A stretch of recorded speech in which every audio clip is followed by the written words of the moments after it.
what we saying, man. Right now we in Houston, you know, nigga fucking with that StrictlyFlames shit.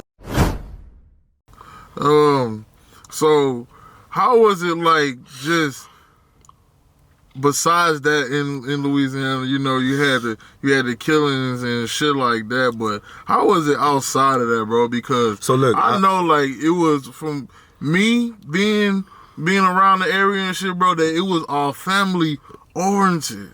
Yeah, from being in that swamp, in the swamp, the hospitality, the southern hospitality is truthfully there. It's just like, I don't know, you know, like things happen. Yeah, you feel like people like back then they stood their ground, like they wasn't playing, like when they you know what I'm saying? When it's about something, it's about something. Like, and once it's there, it's there. Yeah, damn. I mean, cause I know motherfuckers like as a young age like that. Whenever I was growing up, bro, it had people like my little cousin, bro. He was like 10, bro. He was like doing shit that motherfuckers would probably look down on. Probably look down like on today, you know what I'm saying? He was doing some crazy ass shit. Like see, now, he acting bad at 10. See? Yeah, so that's how it is out there. Like it rubs off on you. You know what I'm saying? That shit rub off on you, bro, and it sucks because we actually don't want. Well, you don't want that for the youth. Mm-hmm. You don't. But like that's how it really is up in the ghetto though. Like that's what it is. What you think that can stop that? That can help that, like, so people growing up that in Louisiana and other places who deal with shit like that. What you think that can happen to prevent shit like people growing up and having to see shit like that? I think instead of spending like $1 trillion to go see what the moon look like, how about you spend that $1 trillion and go like gentrify these areas like you want to gentrify every other area and make it a better living space for people. Right. Why are they trying to facts, man? To be real, I ain't never heard no answer like that, bro. Like how about that? Yeah, why the fuck they going to the moon?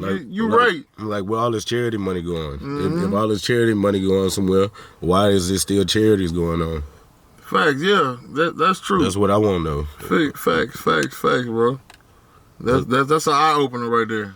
For real. So back to your story. So, what? How can I put it? What was your family like? Just your Louisiana family. How was your relationship with them whenever you was living down there? Growing up with my cousins, I really grew up with my cousins. They the ones that really showed me a lot of stuff. They showed me a lot of stuff. Like my older cousin, he showed me a gun for the first time. Like. He the first person that really showed me like what a gun looked like, how to shoot that hoe, all that shit. My grandma Bula, I was real close to my grandma Bula, but she had passed like when I was in high school and shit. But that's another story for later. She had passed when I was in high school. And after that, that's really just it. I really was just fucking with my family. Like So what about like your mom? What about your dad? Like my mom and my dad. Okay, so boom. Me and my mom, I ain't gonna say me and my mom that had the best relationship. I ain't gonna say that at all.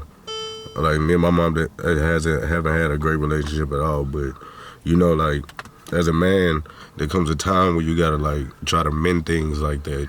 Facts, yeah.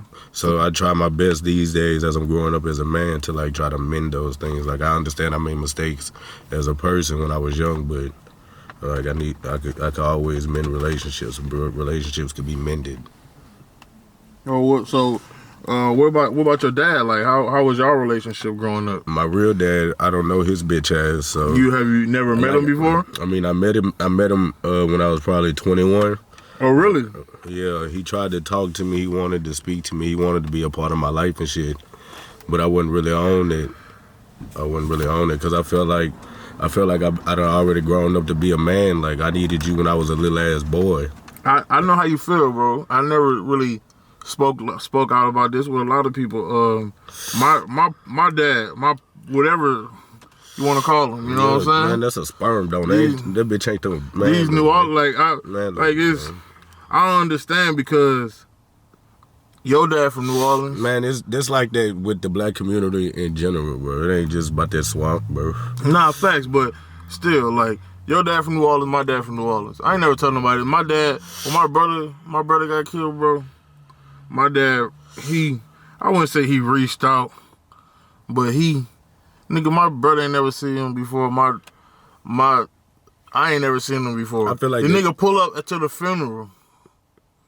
How that, you know what I'm saying? What you pulling up to the funeral for? Like, When you weren't you even ain't a part of the daddy life. You like, feel me?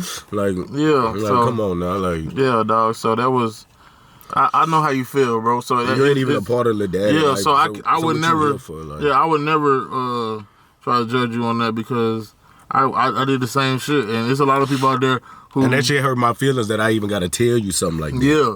Facts. Like, what you trying to get involved in my life not for? Yeah, for real. So, I understand that, dog. That's that fucking plan. So, did you have a father figure in your life? I mean, shit, I had my stepdaddy, but shit, I mean, me and him don't really get along like that neither, so, like. Why not? You feel like you was just rebellious because you knew he wasn't your daddy? Yeah, I feel like there was just one moment when we was young, we was just going to buy some donuts. I just remember, like, he went and bought donuts for his for his little children, and he didn't buy me no donuts. It like kind of fucked my head up that day. And then like it just lit shit throughout life that he'll do that I just don't fuck with. But I'm just not gonna talk about all that on camera. I ain't gonna bash that man, right? Because you know that man really, I respect him as a man because he really took care of somebody's kid for as long as he could. And that's not his responsibility, and he took that up as a man and helped raise me. So I'm not gonna just bash that man like that. Okay. Cause I had a stepdad who stepped up, and I call him Pops, bro. I talk to him a lot.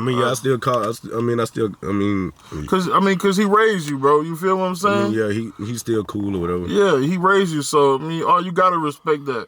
Cause you know what I'm saying? Cause if you would do some shit like if you would meet a girl and she have a kid, you would want, you know what I'm saying? You would never treat him like, treat whoever him like how he treated you or whatever. You feel what I'm saying? Sure. Facts. So even though he did do that to you, but you learned something from him. Nah. You feel what I'm saying? Everything is about learning. Yeah, so you learn something, bro. Nothing is a mistake. Everything is a It's a lesson. It's a lesson. Yeah, Facts. that's the word I'm looking for. Facts. Fucking right, bro. So it's kind of, I mean, you can say that you had a mother-father figure in the house. Yeah, I had it till about 12, 13 till I got kicked out.